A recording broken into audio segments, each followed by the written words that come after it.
नमस्कार दोस्तों, स्वागत है आपका मेरे YouTube चैनल पर।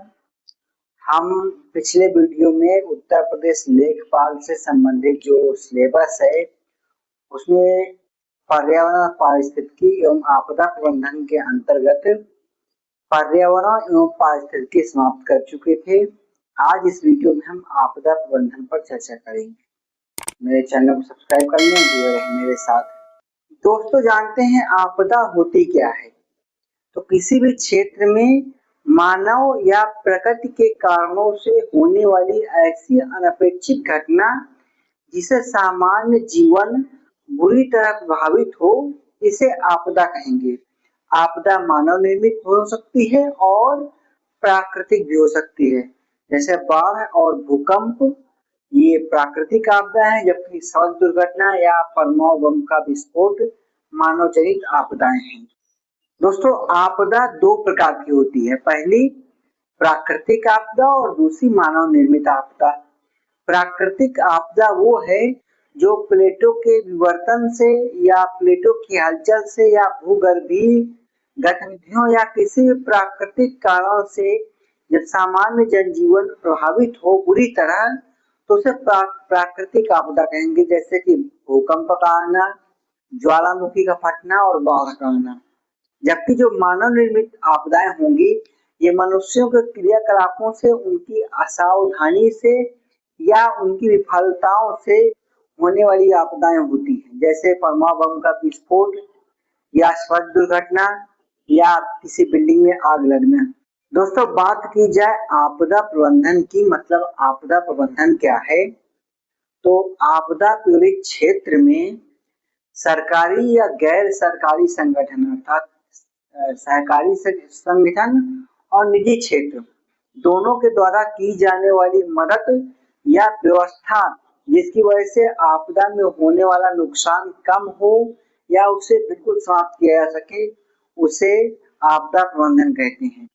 आपदा प्रबंधन एक एकीकृत प्रक्रिया है जिसमें नुकसान को न्यूनतम करना, योजना बनाना, प्रबंधन करना, समन्वय करना एवं आपदा पीड़ित मनुष्य एवं पशुओं की मदद करना शामिल होता है। दोस्तों, आपदा प्रबंधन को आपात स्थिति के सभी मानवीय पहलुओं से निपटने के लिए संसाधनों एवं उत्तरदायित्वों के संगठन एवं प्रबंधन के रूप में जाना जाता है, ताकि आपदा से होने वाले नुकसान को न्यूनतम किया जा सके।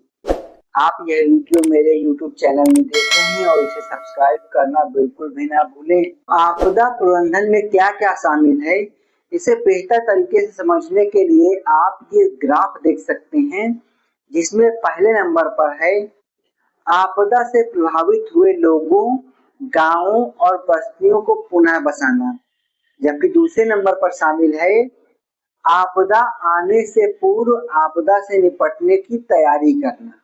दोस्तों, तीसरे नंबर पर शामिल है आपदा के समय की जाने वाली तत्काल मदद और चौथे नंबर पर शामिल है आपदा के कारण नष्ट हुई संपत्तियों का पुनः निर्माण करना। और आपदा प्रबंधन में जो शामिल है उसका पांचवा नंबर है आपदा से होने वाले खतरे की रोकथाम करना। दोस्तों, अब बात करते हैं भारत में आपदा प्रबंधन के बारे में। भारत का भूगोल, भारत की जलवायु की परिवर्तनशीलता, घनी आबादी और विकासात्मक या औद्योगिक संरचनाओं में भिन्नताओं के कारण भारत को बहुत ही ज्यादा आपदा प्रवण क्षेत्र माना जाता है। यहाँ की लगभग 85% भूमि और 85% जनसंख्या बाढ़, सूखा, भूकंप या अन्य औद्योगिक आपदाओं से प्रभावित है। 1990 का दशक है, इसे संयुक्त राष्ट्र महासभा ने प्राकृतिक आपदा न्यूनीकरण दशक के रूप में घोषित किया। इसके बाद भारत सरकार ने कृषि मंत्रालय के अधीन एक आपदा प्रबंधन कोष की स्थापना की, ताकि राष्ट्रीय स्तर पर आपदा के प्रभावों को कम किया जा सके तथा विकासशील देशों में होने वाले नुकसान को न्यूनतम किया जा सके। तो इसके बाद भारत सरकार ने आपदा प्रबंधन अधिनियम 2005 को पारित किया, जिसे 9 जनवरी 2006 को भारत के राष्ट्रपति ने मंजूरी दे दी और इसके बाद यह पूरे देश में लागू कर दिया गया। इस अधिनियम में आपदाओं और उसके सभी पहलुओं को ध्यान में रखते हुए प्रबंधन करने के लिए सारे नियम बनाए गए हैं। इसके अंतर्गत राष्ट्रीय आपदा प्रबंधन प्राधिकरण NDMA की स्थापना की गई। इसके अतिरिक्त राज्य आपदा प्रबंधन अधिनियम SDMA की स्थापना की गई और इसी में जिला आपदा प्रबंधन प्राधिकरण अर्थात DDMA की स्थापना की गई। कुल मिलाकर आपदा से निपटने के लिए 3 स्तर पर या त्रिस्तरीय प्राधिकरणों की स्थापना की गई, जो अपने अपने क्षेत्र में आपदा प्रबंधन के लिए उत्तरदायी हैं। आपदा प्रबंधन के काम में वित्तीय समस्याएं भी आएंगी, इसलिए आपदा प्रबंधन के सारे खर्च को मैनेज करने के लिए एक कोष की स्थापना की गई, जो आपदा प्रबंधन अधिनियम 2005 के तहत शासित होती है और इसके तहत राष्ट्रीय आपदा प्रतिक्रिया कोष NDRF की स्थापना की गई। NDRF केंद्र सरकार द्वारा संचालित की जाती है या इसका प्रबंधन जो है वो केंद्र सरकार करती है। ठीक इसी तरह राज्यों में SDRF की स्थापना की गई। SDRF मतलब कि राज्य आपदा प्रतिक्रिया कोष, और इसके प्रबंधन के लिए राज्य सरकार जिम्मेदार है। अच्छा, अगर राज्य आपदा प्रतिक्रिया कोष अर्थात SDRF में फंड की कमी हो जाए, पैसे की कमी हो जाए, तो फिर अतिरिक्त राज्य की मदद केंद्र सरकार द्वारा की जाती है और यह NDRF के तहत की जाती है। SDRF का जो लक्ष्य है बनाने का, वह यह था कि आपदा पीड़ित क्षेत्र में तत्काल मदद की जा सके।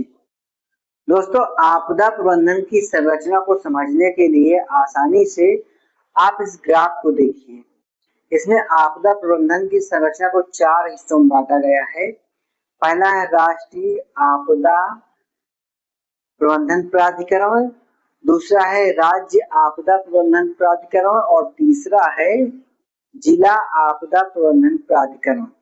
उसके बाद जो आपदा के लिए वित्तीय प्रबंधन है, उसको 2 हिस्सों में बांटा गया है। पहला है राष्ट्रीय आपदा प्रतिक्रिया कोष अर्थात NDRF और दूसरा है राज्य आपदा प्रतिक्रिया कोष अर्थात SDRF।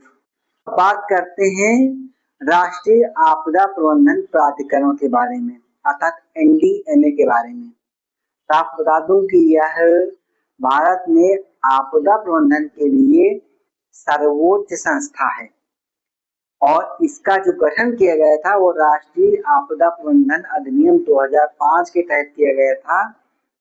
इसकी जो अध्यक्षता करते हैं वो भारत के प्रधानमंत्री करेंगे और इसके सदस्य के रूप में प्रधानमंत्री के द्वारा नामित किए गए 9 लोग शामिल होंगे।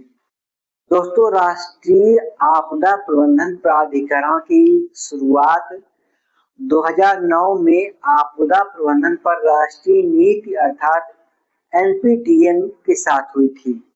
दोस्तों, राष्ट्रीय आपदा प्रबंधन प्राधिकरण देश में आपदा प्रबंधन के लिए योजनाएं, नियम, नीतियां और दिशा निर्देश बनाने की सर्वोच्च संस्था है। दोस्तों, जो राष्ट्रीय आपदा प्रबंधन प्राधिकरण के दिशा निर्देश हैं, ये मंत्रालयों को, सरकारी विभागों को और राज्यों को अपनी आपदा प्रबंधन से संबंधित नीतियां बनाने के लिए दिशा निर्देशित करते हैं। राष्ट्रीय आपदा प्रबंधन संस्थान आपदा प्रबंधन के लिए राष्ट्रीय आपदा मोचन बल अर्थात NDRF और राष्ट्रीय आपदा प्रबंधन संस्थान अर्थात NIDM और होमगार्ड्स तथा नागरिक एवं अन्य पुलिस संस्थानों के साथ मिलकर आपदा का प्रबंधन करते हैं। दोस्तों बात करते हैं आपदा प्रबंधन के राष्ट्रीय एजेंसियां कौन कौन सी हैं। और इसमें पहले नंबर पे शामिल है आपकी राष्ट्रीय आपदा प्रबंधन संस्थान अर्थात NIDM। इसकी स्थापना 2005 के आपदा प्रबंधन अधिनियम के तहत की गई थी और इसे आपदा प्रबंधन अधिनियम 2005 के तहत वैधानिक दर्जा प्राप्त है। यह राष्ट्रीय आपदा प्रबंधन प्राधिकरण के द्वारा सृजित या निर्मित नियम निर्देशों तथा दिशा निर्देशों के तहत आपदा प्रबंधन के लिए मानव संसाधन विकास, प्रशिक्षण, अनुसंधान, अभिलेखन और नीतिगत पैरवी करने के लिए नोडल एजेंसी है। यह आपदा प्रबंधन केंद्र DMC के द्वारा राज्यों को आपदा प्रबंधन में सहायता करती है। दूसरी एजेंसी है वह है NDRF। आपने इसका नाम खूब सुना होगा। यह एक विशेष प्रकार का बल है जो राष्ट्रीय आपदा प्रबंधन प्राधिकरण के संपूर्ण निगरानी और समन्वय तथा नियंत्रण में काम करता है तथा यह प्राकृतिक एवं मानव निर्मित दोनों आपदाओं से निपटने के लिए बनाया गया था। दोस्तों तीसरी एजेंसी है राष्ट्रीय कार्यकारी समिति।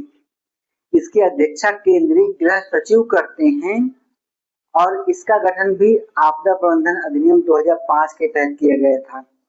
विशेष बात यह है कि इसका काम होता है समन्वय और निगरानी करना तथा इसमें भारत जो प्रमुख मंत्रालय हैं उनके सचिव शामिल होते हैं, जैसे कि कृषि मंत्रालय, आणविक ऊर्जा मंत्रालय, जल संसाधन मंत्रालय, ग्राम विकास मंत्रालय तथा बिजली एवं जितने भी अंतरिक्ष अनुसंधान मंत्रालय, जितने भी मंत्रालय हैं प्रमुख, उन सभी के सचिव स्तर का अधिकारी इसमें शामिल होते हैं और इसकी अध्यक्षता केंद्रीय गृह सचिव करते हैं। अगली संस्था है आपदा न्यूनीकरण के लिए राष्ट्रीय मंच। इसकी अध्यक्षता केंद्रीय गृह मंत्री करते हैं और यह बहुहित धारक और बहु निर्णय निर्माण करने वाली संस्था है, अर्थात ये तुरंत निर्णय लेती है। गृह मंत्रालय के आपदा प्रबंधन प्रभारी राज्य मंत्री और राष्ट्रीय आपदा प्रबंधन प्राधिकरण के उपाध्यक्ष आपदा जोखिम न्यूनीकरण के लिए राष्ट्रीय मंच के उपाध्यक्ष होते हैं। तो अगली संस्था है राष्ट्रीय आपदा मोचन रिजर्व NDRR। इसकी स्थापना के लिए 2014 में 250 करोड़ रुपए की आवर्ती निधि के साथ भारत सरकार ने इसके निर्माण के लिए अनुमोदन किया था और इसका उद्देश्य था निर्माण करने का 4 लाख आपदा प्रभावित लोगों को राहत देना, जिसमें 2.5 लाख लोग मैदानी क्षेत्र में शामिल हैं जबकि 1.5 लाख लोग पहाड़ी क्षेत्रों से संबंधित थे। दोस्तों आपदा प्रबंधन के लिए जो अगली एजेंसी है वह है राष्ट्रीय आपदा समन कोष अर्थात NDMF। इसकी स्थापना 15वें वित्त आयोग की सिफारिश के आधार पर फरवरी 2021 से 2026 तक के लिए भारत सरकार ने की थी। इसके तहत राष्ट्रीय आपदा समन कोष में 13,691 करोड़ रुपए और राज्य आपदा समन कोष में 32,031 करोड़ रुपए का आवंटन किया गया। आज का वीडियो दोस्तों यहीं पे समाप्त करता हूँ। मेरे YouTube चैनल को प्लीज सब्सक्राइब जरूर करें। धन्यवाद।